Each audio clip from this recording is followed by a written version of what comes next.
Olá pessoal, tudo bem com vocês? Meu nome é Karen Barbosa e hoje eu, juntamente com o meu grupo, vamos falar da regulação térmica em lagartos teiu. Afinal de contas, quem são os lagartos teiu?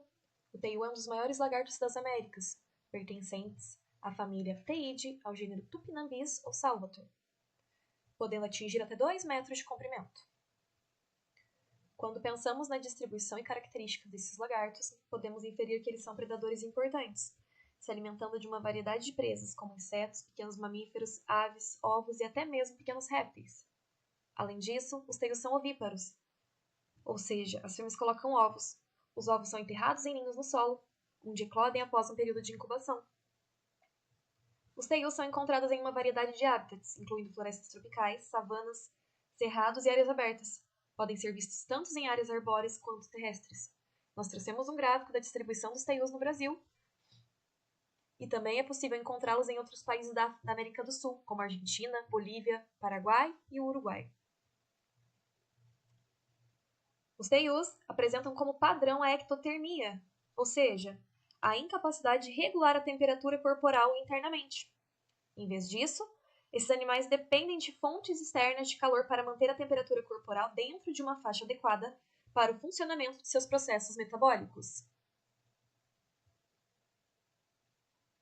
Pensando agora sobre animais ectotérmicos e endotérmicos, temos uma classificação a partir do critério metabólico, onde a endotermia é a capacidade de um organismo de manter a temperatura corporal constante, conforme vemos no gráfico, e elevada através da produção interna de calor, e esse calor é gerado pelo metabolismo basal e por processos metabólicos adicionais, como a contração muscular e a digestão, por exemplo.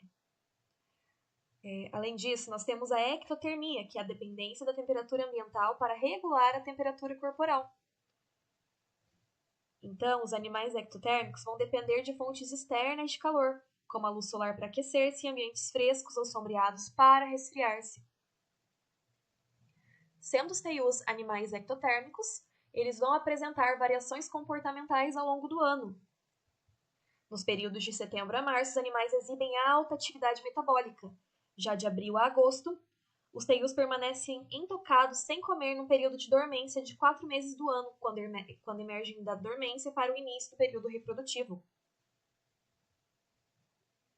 E ao longo desses períodos, os teius realizam uma série de mudanças fisiológicas para adequar-se às variações de temperatura, destacando o crescimento gonadal e produção de espermatozoides, formação de ovos em fêmeas, variação no comportamento em épocas reprodutivas ou de eclosão de ovos.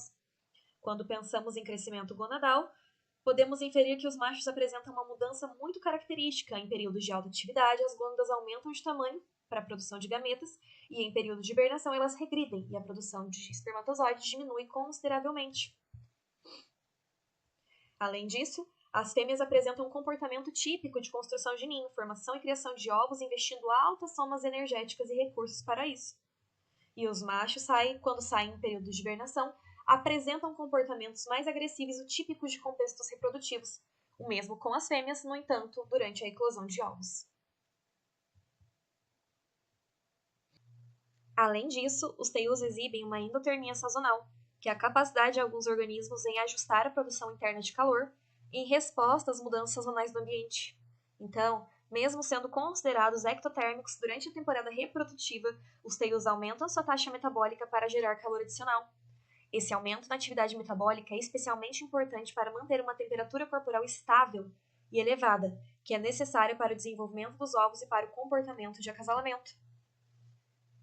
Isso é o que mostra o trabalho feito por pesquisadores em 2016, que usou inicialmente 4 teius, 2 machos e 2 fêmeas, e ao medir a temperatura dos teius ao longo dos meses, os pesquisadores perceberam que na maior parte do ano, durante a noite, a temperatura corporal dos teius era semelhante à da toca, e que o mesmo não acontecia durante o período reprodutivo, como vemos aqui no gráfico, que a temperatura corporal dos teius, representada em preto, é mais elevada do que a temperatura da toca, representada em verde.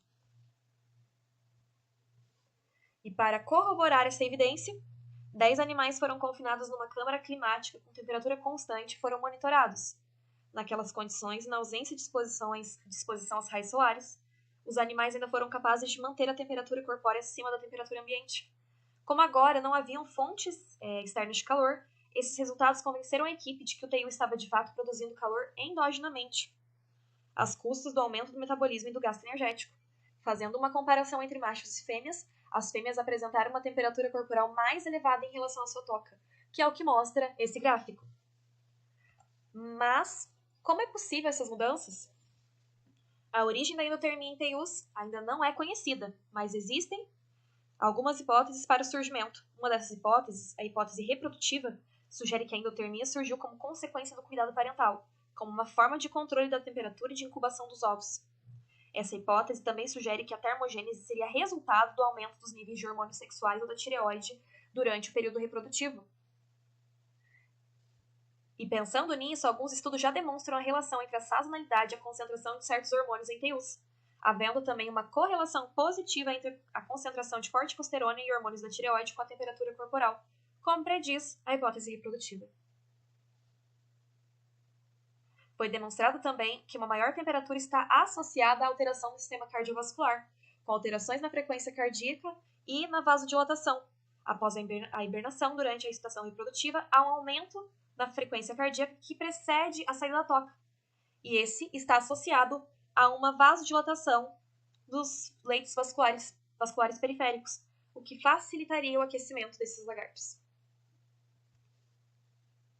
Além disso, é possível verificar mudanças na função mitocondrial. As mitocôndrias são organelas celulares responsáveis pela produção de ATP e energia, convertendo nutrientes como glicose e ácidos graxos em ATP, a forma de energia utilizada pelas células. Para isso, é liberado CO2 e água, conforme vemos no esquema abaixo. A adenina nucleotídeo translocase, ANT, é uma proteína de membrana mitocondrial externa que desempenha um papel crucial ao facilitar o transporte de ADP e ATP através da membrana. Durante esse processo de produção de ATP, um gradiente de prótons é criado e o ANT contribui para esse fluxo. Parte da energia gerada é utilizada na síntese de ATP, enquanto o restante pode ser dissipado na forma de calor. No caso dos lagartos TEIU, quanto maior a densidade mitocondrial nas reações oxidativas, maior a geração de calor por meio dessa proteína escoadora. E é isso, pessoal. Essas são nossas referências bibliográficas e muito obrigada!